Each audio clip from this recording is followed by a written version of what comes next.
اکثر لوگ یہ سوال کرتے ہیں کہ میرے رشتہ دار عزیز و اقارب آگے بڑھ گئے ہیں، ترقی پا گئے ہیں اور میں پیچھے رہ گیا ہوں۔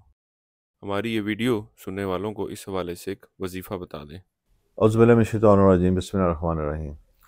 جیسے کہ آپ نے سوال کیا کہ آپ کے عزیز و اقارب، دوست، یار، ملنے جلنے والے آگے منزلیں طے کر رہے ہیں اور کامیابی حاصل کر رہے ہیں اور آپ پیچھے رہ گئے ہیں، تو اس حوالے سے ایک پڑھائی آپ کو بتا رہا ہوں، یہ پڑھائی آپ کریں۔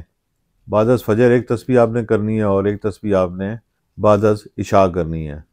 اس تسبیح کے کرنے سے آپ کے معاملات میں جو رکاوٹ ہے، آپ آگے نہیں نکل پا رہے، وہ بھی دور ہوگی اور آپ کا زندگی کا سفر آگے کی طرف چلے گا، دوسروں کو سبقت حاصل ہوگی، آپ دوسرے لوگوں کی طرح زندگی کی کامیابیوں کو پائیں گے، اور جو بھی آپ کے خواہشات ہیں، اور امید ہے کہ آپ کی خواہشات نیک ہوں گی اور بد خواہشات سے آپ بچیں گے، وہ ضرور پوری ہوں گی۔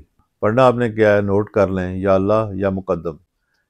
چھوٹی سی پڑھائی ہے، اس میں کوئی اتنا ٹائم بھی نہیں لگے گا پڑھنے میں۔ پڑھائی کرنے کے بعد اللہ تعالیٰ سے صدقے دل سے دعا کریں کہ وہ آپ کو کامیابی دے اور آپ زندگی کی اگلی منزلیں طے کر سکیں۔ اس کو کم از کم ایک 40 دن کا وظیفہ کریں اور اس کے بعد 40 دن کے 3 مزید وظائف آپ کریں، تو آپ خود دیکھیں گے کہ آپ کی زندگی میں بہتری آ رہی ہے۔ اب تک کے لیے اتنا ہی، اجازت دیں۔ اللہ حافظ۔